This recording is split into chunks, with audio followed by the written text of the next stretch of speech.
Hello বন্ধুগণ, কেমন আছো তোমরা সবাই? আশা করি সবাই খুব ভালো আছো এবং আমিও ভালো আছি। জয়শ্রী কিচেন অ্যান্ড ব্লগে তোমাদের সবাইকে স্বাগত জানিয়ে আমি আজকে আবারও একটা নতুন রেসিপি নিয়ে চলে আসলাম। তো বন্ধুগণ, আজকে রেসিপিটা দেখা শুরু করার আগে প্লিজ একটা লাইক দিয়ে রেসিপিটা দেখা শুরু করবে। তো চলো বলে দিই আজকের রেসিপিটা কি। তো দেখো বন্ধুগণ, এখানে আমি কিছু বেগুন, আলু আর টমেটো সুন্দরভাবে কেটে নিয়েছি। কেটে ভালোভাবে ফ্রেশ করে ধুয়ে নিয়েছি।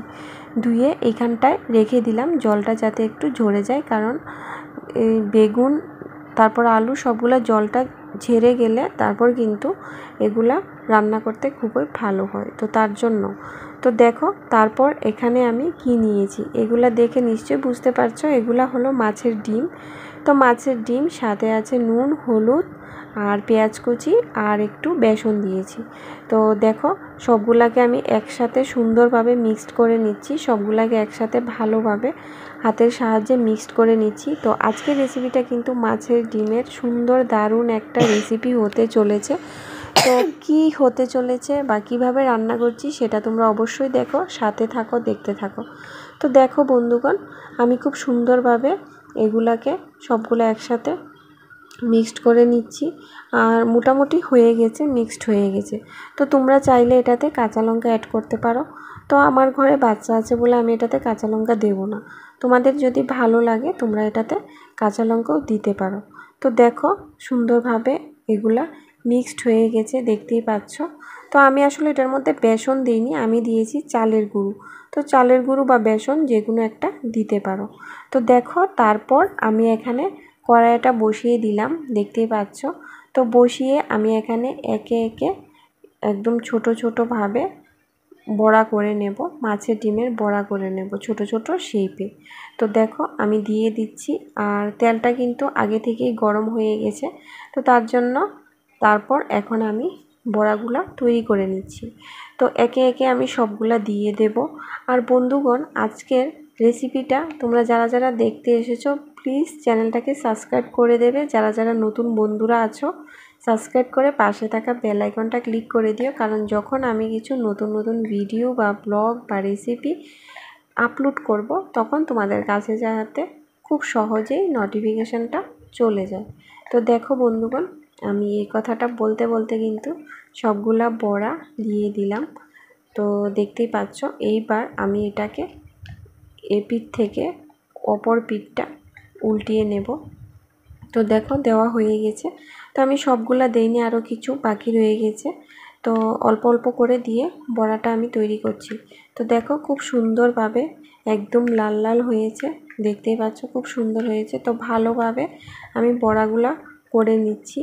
তো দেখো হয়ে গেছে বড়াগুলা। তো এইবার আমি বড়াগুলাকে নামিয়ে নিব। তো বন্ধুগণ, আজকের রেসিপিটা তোমাদের কীরকম লাগছে বা কীরকম লেগেছে তোমরা কিন্তু আমাকে কমেন্টে জানাতে একদমই ভুলবে না। তো এই রেসিপিটা কিন্তু খেতে কিন্তু দারুণ মজাদার হয়, দারুণ টেস্টি হয়। তো দেখো এটার জন্য কি কি উপকরণ লাগবে। এইখানে দেখো কাঁচা লঙ্কা, শুকনো লঙ্কা, জিরে, ধনিয়া গুঁড়ো আর পেঁয়াজ। তো এগুলা নিয়ে নিয়েছি, এগুলো আমি এখন বেটে নেব, খুব ভালোভাবে সুন্দরভাবে পেস্ট করে নিচ্ছি। তো সবগুলো আমি পেস্ট করে আবারও দেখাচ্ছি। তো দেখো বন্ধুগণ, এইখানে দেখো কিছু পেঁয়াজ কুচি নিয়েছি সম্বাসের জন্য আর মশলাটা। তো তোমরা তো দেখেইছো কি কি মশলা দিয়েছি, তো সেটা তোমাদেরকে দেখিয়ে দিলাম। আর এইখানে দেখো বড়াগুলা, সবগুলা বড়া আমি সুন্দরভাবে একদম লাল লাল করে ভেজে নিয়েছি। দেখো সবগুলা খুব সুন্দরভাবে হয়েছে। তো তোমরা চাইলে বড়াগুলো আর একটু ছোটো বা বড় করতে পারো। আমি সেই মিডিয়াম সাইজ করেছি, এত বড়ও করিনি তারপর এত ছোটও করিনি। তো তোমরা তোমাদের মতো করবে। আর দেখো এইখানে আমি দুটো কড়া বসিয়ে দিলাম, একটার মধ্যে আমি বেগুনগুলা ছেড়ে দিচ্ছি, বেগুনগুলা ভেজে নেব। তো সবগুলা বেগুন দিয়ে এটাতে নুন হলুদ মাখিয়ে ভালোভাবে বেগুনগুলাকে আমি ভেজে নেব। তো নুন হলুদ দেওয়া হয়ে গেছে। তো কিছুক্ষণের জন্য আমি এগুলাকে নাড়াচাড়া করে ভেজে নিচ্ছি। তো এইখানে হচ্ছে বেগুন ভাজি, আর এপাশ দিয়ে কিন্তু আমি আলুগুলোও ভেজে নিচ্ছি। দেখো তো আলু বেগুন দুটোই ভাজা আমার হয়ে গেছে। তো তারপর দেখো আমি আলুর যে ভাজা হয়েছে সেই কড়াটার মধ্যে তেল ছিল, এই তেলটার মধ্যে কিন্তু আমি পেঁয়াজ কুচিগুলো দিয়ে দিলাম, দেখতেই পাচ্ছ। ছোট্ট পেঁয়াজ কুচিগুলি দিয়ে আমি পেঁয়াজ কুচিগুলিকে একটু ভালোভাবে নাড়াচাড়া করে নেব।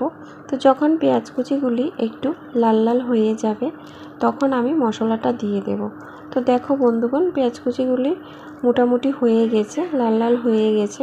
তো এইবার আমি কড়াটার মধ্যে মশলাগুলা দিয়ে দেব। তো কি কি মশলা সেটা তো তোমাদেরকে দেখিয়েছি, তাও বলে দিচ্ছি। এখানে কাঁচা লঙ্কা, শুকনো লঙ্কার গুঁড়া, জিরে বাটা, ধনিয়া গুঁড়ো আর কিছু পেঁয়াজ। তো এই মশলাগুলো আমি বেটে নিয়েছি। তারপর এটার সাথে আমি একটু নুন, তারপর একটু হলুদ অ্যাড করে দেব।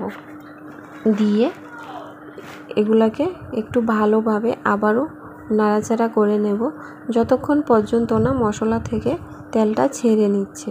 তো দেখো আমি প্রায় 1-2 মিনিটের মতো এগুলাকে সুন্দরভাবে ভালোভাবে মশলাটাকে কষিয়ে নিচ্ছি। তো দেখো এবার মশলাটা কিন্তু হয়ে গিয়েছে। তারপর এইবার আমি এটাতে টমেটোগুলা দিয়ে দেব। এই যে দেখো টমেটোগুলা দিয়ে দিলাম। তো টমেটোগুলাকে একটু নাড়াচাড়া করে নিচ্ছি মশলাটার সাথে ভালোভাবে, যাতে টমেটোগুলোও সেদ্ধ হয়ে যায়। তো সেই রকম 1-2 মিনিটের মতো টমেটোগুলোকেও ভালোভাবে নাড়াচাড়া করে নিলাম। তো এইবার আমি এটাতে বেগুন আলু যেগুলাকে আমি ভেজে রেখেছিলাম সেই বেগুন আলুগুলাকেও দিয়ে দিলাম। দিয়ে এই মশলাটার সাথে বেগুন আলুগুলাকেও ভালোভাবে নাড়াচাড়া করে মশলাটা মিক্সড করে নিচ্ছি।